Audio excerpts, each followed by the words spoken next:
En la radio se ha tratado el tema de que la comunidad universitaria comienza hoy 3 días de deliberaciones para definir la nueva normalidad.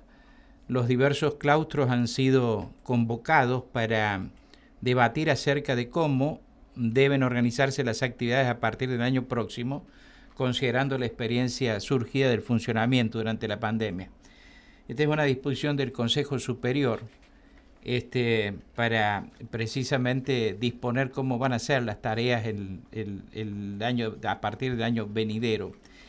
Y el rector Moriñigo, de acuerdo con su oficina de prensa, dijo en el momento en que se hizo esta convocatoria que deben generarse consensos para diseñar cómo va a ser el futuro de la Universidad Nacional de San Luis, fijando las normativas sobre la modalidad de trabajo, las cuestiones académicas y administrativas que van a regir el año próximo. Tengo comunicación con Raúl Gil, que es el secretario general de la Universidad Nacional de San Luis. Raúl Gil, buen día, gracias por atenderme. Hola Mario, buen día, saludos al equipo y a toda la audiencia. Bueno, muchas gracias. ¿Qué expectativas tienen ustedes respecto de estas jornadas que van a cumplirse a partir de hoy? Bueno, ante todo, una expectativa muy positiva, digamos, recibir con alegría esta jornada de diálogo que la universidad de alguna manera estaba necesitando. Como bien estabas introduciendo recién, la pandemia nos obligó a trabajar en un esquema totalmente novedoso y adaptado a protocolos a los cuales no estábamos acostumbrados. Todo eso fue acordado y reglamentado por el rector al principio en soledad y después ya con la participación del Consejo Superior. Pero sin duda es muy importante recuperar las experiencias de todas las personas que hacemos esta universidad. Creo que un poco el objetivo de esta jornada es esa, ¿no? Recuperar toda esa experiencia y tener insumos concretos y objetivos para pensar cómo vamos a trabajar y cómo vamos a vivir la universidad el año que viene, donde lejos estamos todavía de abandonar la situación de pandemia. Por lo que hemos ido recibiendo de tanto docentes, no docentes como estudiantes, bueno, esperamos una participación fluida y hay varias personas que nos han ido adelantando que ya vienen trabajando, como es el caso de la Facultad de Ciencias Humanas y a puertas adentro de los sindicatos, por ejemplo, ya han estado trabajando en jornadas de reflexión para traer en el día de hoy, realmente esta semana, según el claustro, bueno, diferentes posturas y visiones sobre cuestiones muy importantes, muy cruciales para estos días, que es, por ejemplo, el tema de la presencialidad, la virtualidad, y cómo eso nos atraviesa y define la forma en la que venimos trabajando y en la que pensaremos el trabajo para el año que viene. ¿Ustedes creen que va a haber modificaciones respecto, por ejemplo, de lo que de la manera en que se está trabajando en estas semanas? Yo creo que la idea no es tener un único esquema, sino justamente, bueno, probablemente sea parecido a lo que tenemos ahora, donde tenemos una presencialidad que con ciertas flexibilidades para tener actividades virtuales o no presenciales. Sabemos que estamos en una época bastante particular, donde el verano y otras condiciones como la vacunación y cuestiones netamente de época hacen que la pandemia nos haya dado un respiro, pero bueno, ya estamos viendo las noticias del hemisferio norte. No creo que sea muy diferente en el hemisferio sur el año que viene, así que creo que algo muy inteligente que podemos hacer es generar condiciones de trabajo predecibles y que sean flexibles justamente para que poder ir de un esquema presencial a uno no presencial sin generar muchas dificultades para las personas que tienen que trabajar, principalmente para los estudiantes. Yo creo que es muy importante, ante todo, pensar en la situación de los estudiantes, de familias que hacen un gran esfuerzo eh, embarcándose en gastos de alquiler, de manutención y diferentes cuestiones para que un hijo o una hija pueda llevar adelante una carrera y bueno, asistir a la universidad, por supuesto, a las clases que corresponden y que la universidad lo pueda garantizar de la mejor manera posible, siempre y cuando los protocolos nos lo permiten. Ajá. Y ustedes han hablado, o el rector ha hablado en unas manifestaciones que estuve leyendo, acerca de la eventualidad de que surjan normativas, digamos, que reglamenten las cuestiones administrativas, académicas, las modalidades, etcétera. ¿Efectivamente esto podría llegar a acontecer entonces? Realmente el rector, a quienes nos toca coordinar, nos ha encomendado trabajar en un documento que recoja todas las experiencias y que sean los insumos para luego una discusión en el ámbito adecuado, que es el Consejo Superior. Entonces de aquí no vamos a tomar hoy una decisión cerrada, sino que más bien van a ser los argumentos para que el Consejo Superior decida sobre los protocolos, el calendario académico y toda otra cuestión que reglamente el funcionamiento de la universidad para el año 2022. ¿Cómo va a ser la práctica de funcionamiento en estas jornadas? ¿Cómo piensan trabajar los encuentros con los claustros? Bueno, hay una serie de consignas que las acabo de ir mencionando, el tema de la presencialidad, el inicio y finalización del cuatrimestre para el caso de docentes y estudiantes, modalidad presencial o no presencial para el caso del personal no docente, para el caso también de estudiantes el tema de las mesas de exámenes, los turnos generales, la cantidad y la modalidad y las instancias obligatorias dentro de los cursos. Y bueno, vamos a ir variando de un tema a otro. Aproximadamente son unos 7 temas propuestos. Además, pueden surgir otros de las personas que participen. Y nada, simplemente ir armando listas de oradores y que cada persona vaya vertiendo sus opiniones, sus experiencias y sus propuestas para confeccionar finalmente, como te dije recién, un documento que podamos llevar para trabajo en el Consejo Superior. ¿Han estado haciendo alguna preevaluación del interés de la gente en participar?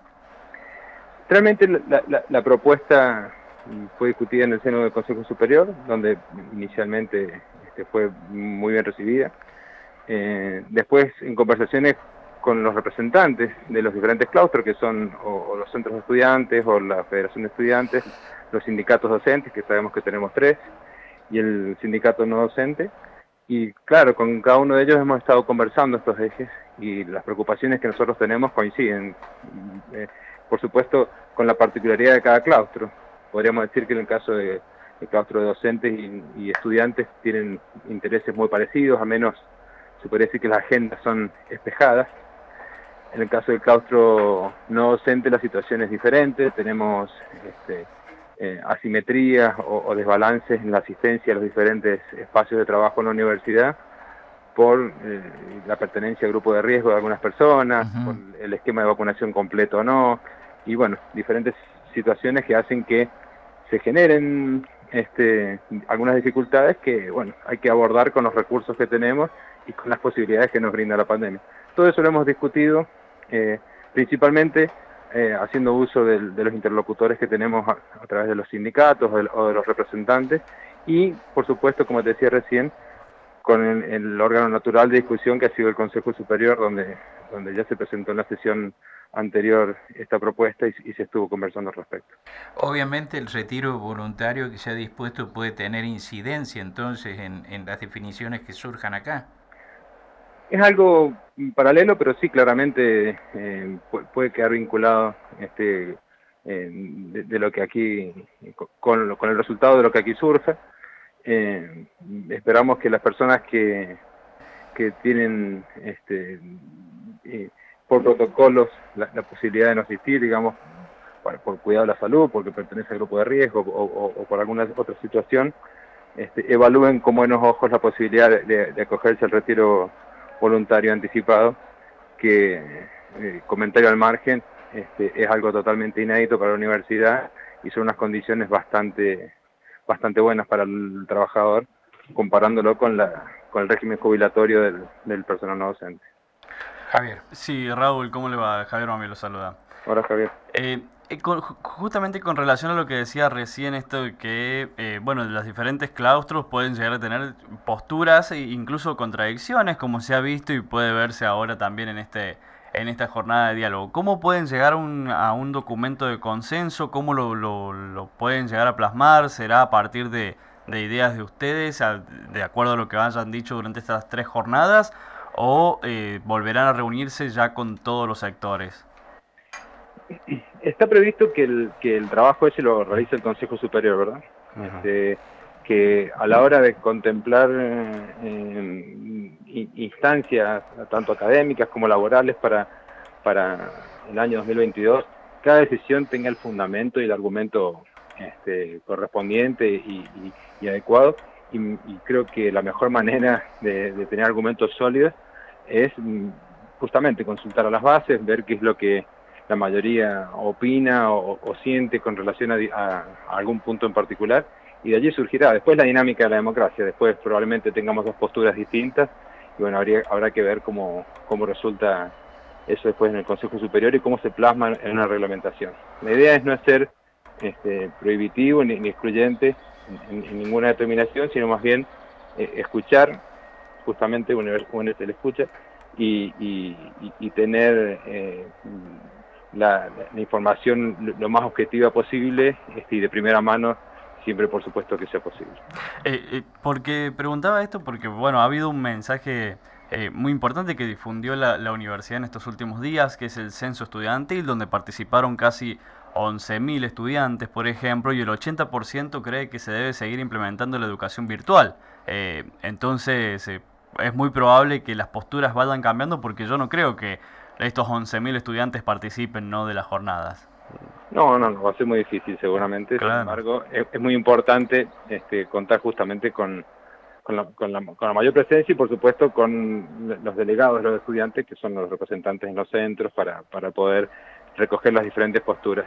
Con relación a la encuesta, es muy importante ver también que la modalidad virtual es una preferencia, pero en ningún caso es la preferencia exclusiva, sino que siempre está pensada compartida con alguna instancia presencial o algún intercambio con los equipos docentes, que creo que en eso sí hay un gran consenso de que es irreemplazable el contacto y justamente que una de las particularidades que tiene nuestra universidad, ¿no? A diferencia de una universidad grande donde los estudiantes son un número frente a los docentes, aquí en la mayoría de las carreras hay un trato personalizado y un seguimiento cara a cara que siempre es provechoso y muy difícil de reemplazar con la educación virtual. Sin dudas, la educación virtual es una discusión de fondo que hay que dar. Me parece que nos debemos esa discusión, esa reflexión en las puertas dentro de la universidad. La pandemia nos puso a hablar de esto. Realmente debimos probablemente venir hablando antes de este tema, porque nos estaba pasando por el lado y nosotros seguíamos con nuestro esquema.